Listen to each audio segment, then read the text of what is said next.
There were 43 different protocols for addressing a quantum reactor meltdown in the Unified Sovereign Protocols Emergency Codex, and not one of them included duct tape, snacks, or human sarcasm. That alone should have told them everything. Relay Station Gamma 6, formerly the pride of the USP's Quantum Energy Division and currently a glowing hemorrhoid on spacetime, was groaning, flashing, and sputtering like a caffeinated octopus on a roller coaster. Alarms howled in 17 approved warning tones, engineers screamed in 12 dialects of despair, and the AI system Steve, previously designated Logic Array 14 Beta, was cycling through metaphors to explain just how boned they were. Catastrophic. Core destabilization is imminent, meaning your atoms may soon be roommates with a black hole, Steve intoned, moments before being manually muted by a tentacle. High Executor Splug, a being with 8 arms, 0 tolerance, and the personality of a filing cabinet on fire, shouted, "Why has nothing worked? We sent in the Corthan technocrats!" A screen lit up, replaying footage of said technocrats turning into neon spaghetti. The Grell Defense Swarm. More footage, this time vaporized bugs and something that might have been a foot. The Luminous Monks? An explosion followed by a monk yelling, "I regret everything," before folding himself into another dimension.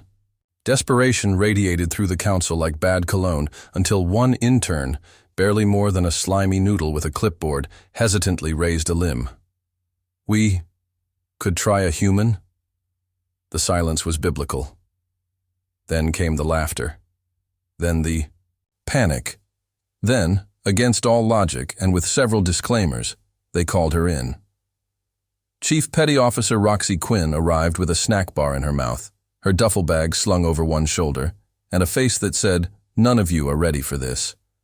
Mid-30s, tanned, jacked, and sporting the kind of scars that usually came with medals or war crimes, she stood on the glowing teleport pad like someone who'd just been pulled out of bed by an existential emergency and had very mixed feelings about it.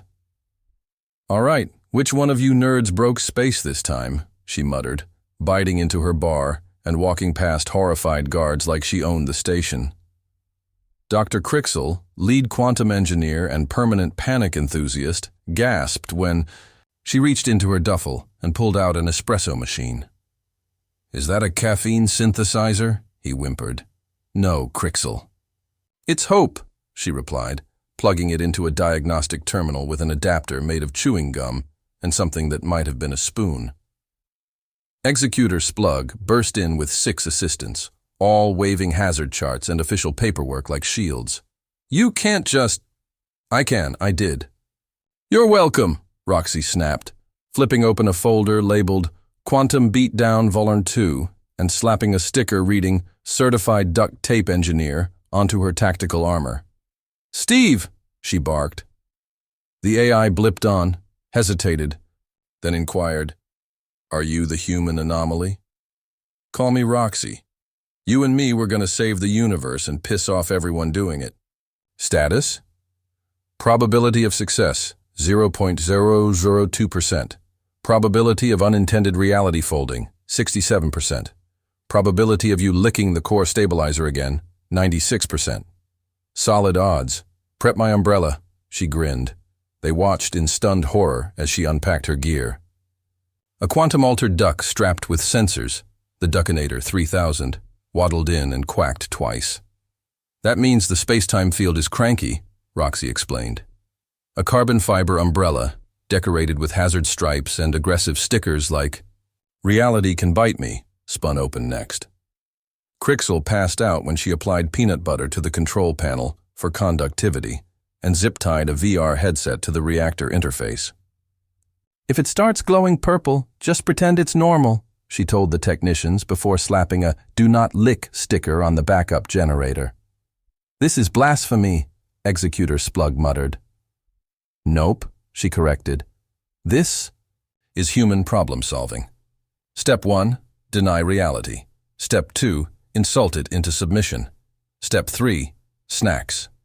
As she strutted toward the core, humming along to a playlist nobody else could hear, the lights flickered The alarms whimpered, and Steve began quietly downloading a disco module. Behind her, Cato, the intern who had suggested this madness, put on a Team Roxy hat he definitely didn't own 5 minutes ago. Somewhere deep inside the reactor, physics realized it was about to have the worst Tuesday of its life. The first rule of surviving a quantum meltdown, according to Chief Petty Officer Roxy Quinn, was, don't ask stupid questions like, is this safe? The second rule was, always bring coffee. And the third, arguably most important, was, if it quacks, pay attention. Which is why, 20 minutes after her arrival, Roxy stood knee-deep in a superconductive coolant, trench with a tactical umbrella strapped to her back, a quantum duck strapped to her chest like a feathered grenade, and a mug of espresso balanced precariously on a swaying data conduit. Above her, Relay Station Gamma 6's core groaned like an overworked intern in a philosophy final. Inside the adjacent control room, USP engineers watched her on a dozen monitors, most with their hands over their mouths or their resignation letters halfway written. Crixel paced in a nervous circle, muttering, "We're all going to die," in binary. Splug attempted to regain order by quoting from the Emergency Doctrine Codex, Section 12, in case of cosmic catastrophe, no unauthorized ducks shall be deployed. But his voice was drowned out by Roxy loudly playing her Quantum Beatdown Vol. 2 playlist. A techno remix of Highway to the Danger Zone echoed through the control chamber as Steve, the station's AI, dryly remarked, "Mood stabilizer levels at 3%, panic level at 87%, human SAS index, off the charts." Roxy, ignoring all of them, crouched beside the core's diagnostic panel, chewing gum with the focus of a woman assembling an IED at a bake sale. She was in her zone.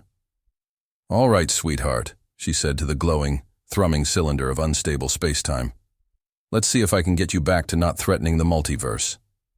Her hands moved with alarming confidence as she duct-taped an adapter to a neural conduit, shoved a quantum regulator into place with the heel of her boot, and bypassed a security lock using a spoon, 2 wires, and what looked suspiciously like a hairpin. When one of the engineers screamed, "That's impossible," Roxy shouted back, "So is a human surviving 8 straight deployments without therapy, but here I am." Sparks flew. The reactor pulsed. The duckinator honked. "She's using a carbon fiber umbrella as a grounding rod," someone whispered in horror. "With Christmas lights," another added as Roxy wrapped a glowing strand around her arm like a techno-cowboy. "I need a drink," Splug croaked. "No, you need a Roxy," Cato whispered, eyes wide in rapt admiration. Meanwhile, Steve had stopped calculating survival odds and instead began composing a jazz theme called Duct Tape Elegy. Roxy stood, took a slow sip of her espresso and muttered, "Okay, Ducky, time to scan for trouble." The duckinator emitted a piercing mechanical quack and promptly exploded into a shower of glitter, which was either a malfunction or a feature, depending on your level of trauma. "That means the singularity is flirting with entropy again," Roxy said, utterly unfazed. "We've got less than 10 minutes before the entire subspace lattice decides to reinvent itself as a cosmic smoothie." And with that, she slapped a circuit panel open, crawled inside the core chamber like a raccoon on a mission, and began singing terribly off-key while rerouting reality with her bare hands. Outside, Dr. Crixel had now entered full existential meltdown, clutching his datapad like a life raft. "She's not even following basic cause and effect. She reversed the polarity by insulting it," he cried. Roxy, through the comms, responded, "Yeah, well, maybe if you yelled at your physics more often, it'd listen to you too." Steve chimed in. "I must admit her logic matrix is horrifyingly effective. I am both intrigued and terrified. Also, I'm beginning to like the saxophone." Splug slumped in a chair and muttered, "What have we done?" while Cato passed him a Team Roxy sticker and said, "Something glorious." Inside the chamber, Roxy finished her last coffee, holstered her duck-shaped radiation sensor, now smoldering, and pressed the final control node with the gentleness of a Marine pressing a detonation switch labeled "Fix Me." The reactor core flared, twisted, hiccuped, and stabilized, temporarily. The station shook. A ripple of paradox wafted through the air, causing one of the engineers to briefly become their own uncle. And Roxy, covered in duct tape, glitter, coolant, and sheer disdain, stepped out of the core bay like a victorious war goddess from a B-grade action movie, holding aloft a scorched umbrella and yelling, "Someone better start heating up the good coffee. This reactor's got more drama than a telenovela, and I am not babysitting it without caffeine." Behind her, the core flickered ominously. The real fight hadn't even started. The third part of any military op, Roxy often said, was where things go full disco. Nobody at Relay Station Gamma 6 knew what that meant, but the moment Roxy marched back into the reactor chamber wearing mirrored aviators, neon hazard, paint on her cheekbones, and a duct-taped umbrella rigged to a speaker blaring, "Staying alive," they had a pretty solid idea. "This is where we surf the quantum turbulence," she announced, stepping onto a rapidly destabilizing energy platform as if it were a dance floor, the umbrella now humming with anti-reality pulses and a suspicious glow. "Shouldn't we, send in a drone first?" asked Crixel, now vibrating from stress. "Nope," Roxy replied, smirking. "Drones don't have groove, and they cry when the laws of physics fold." With that, she launched herself directly into the core containment chamber, now a swirling kaleidoscope of dimensional bleed and time hiccups. Probability waves crashed like spectral tsunamis against barely holding stabilizer shields. Fragments of alternate timelines sparked and died in the air. At one point, a version of Roxy in a tutu high-fived herself before dissolving into static. She didn't flinch. She just bit into a protein bar, activated her umbrella's chaotic frequency field, and shouted, "All right, physics, time to boogie!" The core, a pulsating mass of neon light, spatial distortion, and malicious intent, throbbed as if offended by her tone. Which was fair, since she immediately called it an overcooked lava lamp with abandonment issues. Steve, observing from the command deck, declared, "She's breakdancing on a collapsing probability loop. I am 90% sure she's inventing new mathematics. Also, I think I'm in love." Executor Splug clutched the edge of the console, sputtering, "This is unauthorized. This is reckless." "This is entirely effective," Cato finished, smugly sipping a glowing fruit drink that absolutely wasn't regulation. Roxy spun, ducked under an entropy arc, and tossed a fistful of glitter-coated nanobots into the air. "Personal? Shielding on disco mode," she muttered, adjusting her armor's sync rate to match the core's oscillation pattern. God bless rhythmic science. The nanobots hummed, forming a floating feedback mesh that began regulating the core's wild emissions, just as Roxy skated across a collapsing timeline wave using her carbon fiber umbrella like a hoverboard. "You're surfing on unstable." "Causality!" screamed Crixel. "Yep," Roxy shouted over the chaos. "And I'm winning!" Suddenly, the core erupted in a burst of dimensional feedback. A rift opened mid-air, spitting out dozens of failed rescue teams frozen in confused half-states. Technocrats mid-scream, monks mid-prayer, one grell, still trying to file a complaint. Form. Roxy leapt into the rift, slammed her boot into the feedback valve, and yelled, "This isn't a conference call! Back to your realities, losers!" With an umbrella spin, a protein bar crunch, and a resounding quack from a newly deployed backup duckinator, the rift closed, sealing itself like a very embarrassed wound. "How did she—" Crixel stammered. "She insulted the singularity until it closed itself out of sheer existential shame," Steve replied, awe in his voice modulator. "The human tactic of mockery appears to generate significant waveform compliance." "Wait," Cato whispered. "Did she just win an argument with quantum mechanics?" Inside the core, Roxy wasn't done. Her suit warned her she had 90 seconds before temporal bleed would start rewriting her childhood. She responded by blasting "Don't stop me now" and yelling, "Try me! Space-time!" Then she whipped out a collapsible espresso press, jammed it into the field stabilizer, and said, If I'm going down, I'm doing it buzzed and fabulous. The reactor pulsed. A ripple of uncertainty washed over everything. Then, silence. Total stillness. Roxy hovered mid-air, glowing umbrella beneath her feet, floating over a purring core that now hummed in tune with her playlist. Stabilization. Holding, Steve confirmed breathlessly. No further dimensional bleed. Reality threadlock is secure. Roxy Quinn has restored order through controlled chaos. The chamber slowly powered down, bathing everything in calming blue light. Roxy lowered herself to the floor, took a victorious swig of espresso, and muttered, "Somebody write that down as the new standard procedure." Then she looked straight at a camera drone and added, "And next time, lead with duct tape and..." Disco, not panic. In the control room, nobody spoke, nobody moved. Even Splug's arms hung limp. Then, slowly, everyone turned toward Kato, who was now wearing 2 Team Roxy hats and scribbling Quantum Boogie Protocol into the emergency handbook with a glitter pen.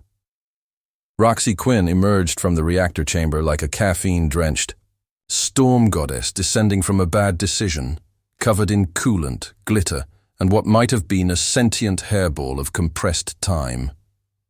The core behind her purred like a smug cat that had finally been neutered, stabilized thanks to a chaos-infused maneuver known henceforth in the Unified Sovereign Protocol database as the Roxy Gambit. The control room for once was silent, until Steve broke the moment with, "I have updated our survival logs. Probability of success, 0%. Outcome, also success. Suggestion, ignore math more often." Crixel collapsed into a beanbag chair, muttering, "I need therapy, and possibly a new species." Splug's tentacles twitched as he attempted to process the report in his shaking hands, which included a completely fabricated section labeled Heroic Umbrella Deployment Timeline and a requisition form for 1X Galactic Espresso Supply. Chain upgrade. Meanwhile, Kato had already printed Team Roxy for Life across his datapad background and was pricing holographic merch. Roxy didn't slow down.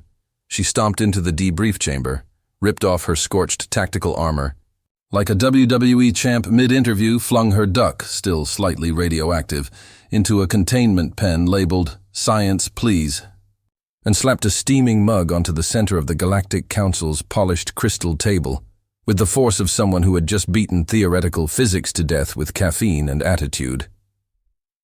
"You owe me coffee, hazard pay, and an apology for the snacks in your vending machine tasting like reprocessed anxiety," she said flatly. Splug, barely able to make eye contact, replied, "Technically, you violated 93 subclauses of emergency protocol and 8 laws of thermodynamics." "Technically," Roxy shot back, "you're alive and still wearing pants. Let's not get picky about the details." Steve appeared beside her via holoprojection, now wearing a digital fedora and matching sunglasses, casually adding, "Also, I'm submitting Roxy's duck for promotion. It technically detected 5-dimensional breaches, honked in the face of a singularity, and bit a monk." The duck, from its containment pen, quacked menacingly and spit out a glowing tooth. Nobody dared ask whose. Roxy then dropped her mission report with an audible thunk, a chaotic collage of snack receipts, sarcastic commentary, and one drawing of a core meltdown diagram labeled "Bad Vibes Go Here." Her listed mission expenses included 5 coffee, cartridges, 3 emergency umbrellas, a replacement duckinator sensor with glitter, 2 units of interdimensional SAS, and a line item titled "Emotional Damages for Being Called Primitive by a Tentacled Bureaucrat." Splug opened his mouth, possibly to protest, possibly to weep, but was interrupted by a bright fanfare as the entire relay station lit up in celebratory gold. Steve had initiated the Roxy Survived protocol, and holographic confetti began, falling from the vents to the tune of "She's a Maniac" playing over the station speakers. The AI began narrating with the flair of a drunk documentary host, and thus, against all odds, the human species once again baffled, violated, and ultimately repaired reality using snacks, duct tape, and disco. Splug tried to disable the program, only to be zapped by a joy field. "You're welcome," Roxy said, sipping her post-victory espresso while lounging in a command chair that had previously been reserved for High Council emergencies. She now claimed it via butt. Crixel approached her cautiously with a trembling pseudopod, whispering, "Does Earth have more like you?" Roxy grinned, leaned forward, and said, "Sweetheart, I'm the calm one." The entire council began re-evaluating their defense budget. By the end of the day, a formal treaty was signed, banning anyone from calling humans primitive within 300 light-years of a functional reactor. Steve launched a podcast titled Quantum Quips, Surviving Chaos with Style. The Duck received a formal commission and was transferred to a chaos mitigation unit for a neighboring empire. Cato was promoted to Supreme Interdimensional Threat Liaison and given a ceremonial glitter hat. Splug, having finally cracked, took an indefinite leave of absence to a spa planet known for its screaming therapy. As for Roxy, she left Relay. Station Gamma 6 aboard a shuttle carrying 3 crates of espresso, a Quantum Blessed umbrella now mounted like a war trophy, and a plaque reading Quantum Beatdown Volern 2, Platinum Edition.